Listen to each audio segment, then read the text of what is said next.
Hi guys, and welcome back to my channel. The case that I'm going to be looking into today is a pretty brutal one. It is the murders of the Dardeen family.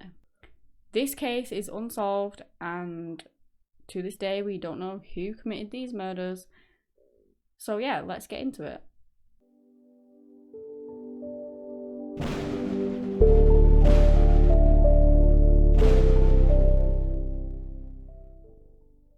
So the Dardeen family consisted of Russell Keith Dardeen, who was 29 years old, his wife Ruby Elaine Dardeen, who was 30 years old, and the pair liked to go by their middle names. So for the purposes of this video, that is how I will refer to them, because Russell liked to go by Keith and Ruby liked to go by Elaine. They also had a son who was called Peter, and at the time of this case occurring, he was just 2 years old. The family lived in Illinois, in Ina, which is near Jefferson County. I believe they did actually live in a mobile home. And Keith worked as a treatment plant operator, whilst Elaine was working at this office supply store in Vernon. Now, the couple really loved music, and they would go and play together at this church. And Keith would often sing, and Elaine would often play the piano. They just had such a good dynamic together. Their family life was really, really good. This case happened in 1987, and Elaine was pregnant at the time with obviously their second child, and they were going to call her Casey. Now, the thing was, where they lived, crime was actually on the rise, and within the last 2 years, there were 15 homicides actually occurred within the area, and Keith was getting rightly so paranoid. Obviously, they had a young son. They had a child on the way, and he was worried for his family. He did not want to live in that area anymore. By all accounts, they were planning on moving, and they were in the process of selling them at home and put it up for sale. Like I said, they were planning on getting out of there. He was really protective of his family. He wouldn't let anyone in his house that he did not know, at all, to the point where a woman actually knocked on their door on one occasion and asked if she could use the telephone, and he just said no.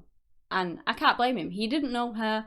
Crime was really, really high in the area, and he just said no. And that was that. But that would just goes to show how careful and things he was. It was on his mind all the time, and he was just so worried about it.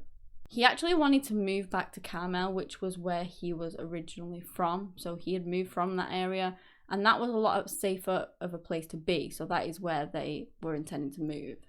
So on the 18th of November in 1987, Keith didn't turn up for work, and that wasn't like him at all. His supervisor immediately was very worried about him and tried to call him but received no answer, and it just goes to show how worried he was, because he didn't leave it there. He then called his parents. So he called Keith's parents to see if they knew what was going on, because it was totally out of character for him to not turn into work and not call to say why he wasn't in work. And his parents hadn't heard of him either, and they obviously got worried. Now, his father actually had a key to his mobile home, and so he rang the police, and he basically told them that he would meet them there with the key. So he drove all the way down there, he met the police at the mobile home, and he was ready and waiting with this key. What they found inside when they opened that door was horrific. Inside the bed, they found Elaine, Peter, and they had been placed in there, so there was blood everywhere. It seemed like they'd killed them not in the bed and then just put them there after, kind of thing. She had been viciously beaten to death with a baseball bat, so had Peter, and during the process of this horrific violent beating, she had actually gone into labor, and she had given birth to her baby girl. And one of the worst aspects of this case was that whoever did this, whatever monster did this, did not stop there, and they beat to death the little baby girl as well. The weapon of choice that they used was actually Peter's own baseball bat. His dad had bought him as a present, and they beat them to death with that. So it seems like they didn't bring a murder weapon, unless they did and they just thought that would do a better job, I don't know. By all accounts, they had been bound and gagged as well, and had suffered blunt force trauma to the head. One was so kind of brutal that it fractured her skull, and I believe Peter suffered the same fate too. He also had a fractured skull. So during all of this, the police obviously were horrified to find all this, and so were his parents. But Keith wasn't anywhere to be found, which immediately put the suspicion on him. Not only that, the red Plymouth car was missing, and so it was assumed that he had killed his entire family and then he had ran away, like, using this car. So obviously they were going to be out on the lookout for this car. They also went to his mother's house. I'm not sure whether his parents were actually split at that point, but they went to his mother's house anyway, thinking maybe Keith was there, maybe he was hiding out, but he wasn't there either. Now, Keith would actually be found the very next day by hunters. It was actually not far from the trailer by all accounts, and it was just south of the Jefferson line kind of thing. Now, where their trailer was situated, they were surrounded by, they had kind of the woods behind them, so possibly maybe he was taken out during that way and then murdered not far from his trailer. He had actually been shot 3 times, and his genitalia had been mutilated. They did recover the car. It was close by the police station, and when they opened up the car, it was covered in blood on the inside. There was blood splatter everywhere, and so that led them to obviously believe that Keith was actually murdered inside of that car, and then he was moved. Now, this obviously really worried the community. They were already on edge because crime was so high, and murders and homicides were really, really high at that point. And now the entire Dardeen family had just been wiped out. And it was horrific. Whoever did this was still out there. Whoever did this has not been caught to this day. So, you know, they must have been so terrified. Gun sales apparently went up. People went out to buy loads of guns because obviously they wanted to protect their families. They also made sure things like the children and teenagers were never left alone, would always have like a buddy system, I guess, to make sure that there was always somebody with them if they had to go out. But people tried to stay inside, and I don't blame them for that. A lot of rumours began spreading from that. The police weren't really releasing much information, which obviously that happens a lot in these cases. They don't want to release too much because they could potentially use that information to ID their killer. So they're not going to release the information, but that just led to people speculating and rumours, and that just led to even more worry, and it made people's fear even worse. At least in my eyes anyway. Obviously the police jumped on it. There were 30 officers looking into everything, interviewing people, friends, family, members of the community, anyone they could think of, they were interviewing just to see whether they could find out who had done this. Despite their best efforts, police found nothing. They even looked into this co-worker that Keith had been apparently having this dispute with. You know, they just looked at every avenue. He was cleared apparently, you know, he had nothing to do with it by all accounts. But they were just trying to run down every lead they could. When they spoke to everyone about the family, you know, nobody had a really bad word to say about them. Keith was really well praised up, and they couldn't find any enemies in that sense because everyone seemed to really like him. So nobody had any grievance against him. Nobody had anything about him apart from that dispute, which they cleared. So who on earth had done this? Apparently, when the police went in the trailer, they found this tiny amount of marijuana. Now, that led to some speculation and some theories that possibly Keith was involved with drug dealing or something like that, or somebody was trying to make him deal drugs for them and then ended up killing them as a result of that. But the marijuana that they found was like the tiniest amount ever, not enough to sort of sell kind of thing. So it is believed that that marijuana may have come off the killers and maybe they dropped it and left it there by accident and didn't realise.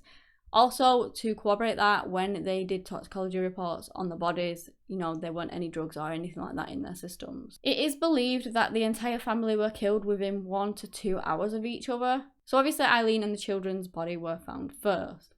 And then they found the next day, they found Keith. And they couldn't determine who was actually attacked first. They did believe it was pretty close. So realistically, when I've looked into it and I've thought about it, it seems like the killers in the trailer weren't really that bothered about time. Now, if you think about it and you're scared that the husband may come home, but they're going to kill this family, so they would be quick and they wouldn't be in there taking the time to put them into bed together and stuff like that. And it just didn't really make sense. And to beat them to death with a bat, you know, there's much quicker ways, especially if they had a gun, because Keith was shot, you know, they could have just shot them. So to me, it seems like Keith was killed first. Maybe they threatened the family with the gun I mean, I don't even know if there were more than one. I'm assuming that there's more than one at this point, but there might not have been. There might have just been one person with a gun. So this person's threatening them with this gun.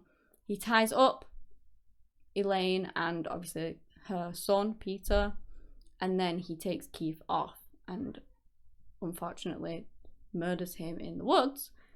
And then he comes back for the family, and again, that's when they take the time because he has no fear of the husband coming home because he's already killed Keith. That's what I think anyway. Obviously, that might not be the case. It's just speculation at that point because we don't know who died first. So basically, there was nothing in this case. They had a few leads. They ran up a few suspects. But for such a long time, there was just nothing. And that was until a man confessed to the murders. He was called Tommy Sells, and he was a convicted serial killer. And he said that he killed the Dardeen family. So basically, it's not really believed that it was him because his story did change a lot. So initially, he did say that he met Keith at this truck stop. They got chatting, and then Keith invites him round for dinner. Whilst he was there, he then asked if Tommy wanted to engage in sexual relations with him and his wife, essentially a threesome. And that induced a rage in him, and then he decided that he was going to kill them all. Then later on, he changed it to say that he actually got off this train close to where they lived. He saw that this trailer was up for sale, ended up speaking to Keith and going to look at this trailer. At some point, apparently, he managed to gain power over Keith, and then he ended up forcing him to tie up his own family, drove him out to where he then killed Keith, and then later went back to finish off the rest of his family. Now, when asked about the sort of intricate details of the murders, he said that he couldn't actually remember them, and that was because when he was a child, he used to block out these memories as like a coping strategy, which is a thing, and that was why he couldn't remember the details. Tommy also suffered with several mental illnesses, so that is very important to include in this. He had personality disorder, bipolar disorder, major depressive disorder, and psychosis. When Tommy first confessed to the murders, Keith's mother actually believed him at first, but then she started to doubt it the more and more his stories changed. And not only that, he was saying that Keith invited him home and then asked him for sex. Now, that was something Keith would never in a million years do, because as I've told you in the beginning of this video, he was so worried about his family, he was so worried about crime, he literally didn't let a woman in to use his phone. And so why would you then invite a random stranger that you'd literally just met back to your house for dinner and then end up getting murdered? It didn't make sense at all, and that is why she does not believe that he did it. And in all honesty, neither do I. They also asked things like in which seat was Keith shot in, and he said the wrong one. So obviously based off the blood splatter, they knew which one it was. He couldn't get that right. They asked him in which way Elaine's body was positioned within the bed, and initially he said that wrong as well, but then later actually got it right. Now, I don't know whether that's a count of like guessing and just it happens that the second time he said it was correct. I don't know. The thing with Tommy is that he actually confessed to at least 70 murders within that time, and they only actually linked him to 22 of them. So it is really thought that he was the kind of person that just wanted to claim all of these murders that he didn't actually do to get his notoriety up. You know, a lot of serial killers do actually do that to make it look like they've killed more people than they actually have. So whether the Dardeen family were part of that fabrication, we do not know. He has never been charged with the murders of the Dardeen family. Nobody has been charged with the murders of the Dardeen family, and this is like 34 years ago now. Tommy was actually given the death sentence for the murders that he did commit, and that was carried out in 2014. So, like I said, he admitted to it, but did he actually do it? We don't know. Will we ever know who committed these murders? I honestly don't think so. I hope so, but I don't really think that they will. So yeah, what do you guys think? Do you think that it was Tommy who confessed to it, or do you think that it was somebody else? Maybe one person, maybe multiple people, maybe somebody, there was two of them and one person took Keith out while the others dealt with the rest of the family. I would love to know your thoughts and theories on this case. It is a brutal one.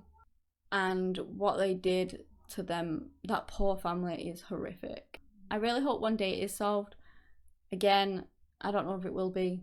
All we can do at this point is just hope, especially since it's been so many years ago that it actually happened and we're still nowhere closer. But yeah, that is all the information I have on this case. If you have enjoyed this video, give me a big thumbs up, and if you're new here, consider subscribing and joining the pack, and if you're a regular, I appreciate you. Anyway guys, that's all I have today on the case of the Dardeen family. Thank you so much for watching, and until next time, bye!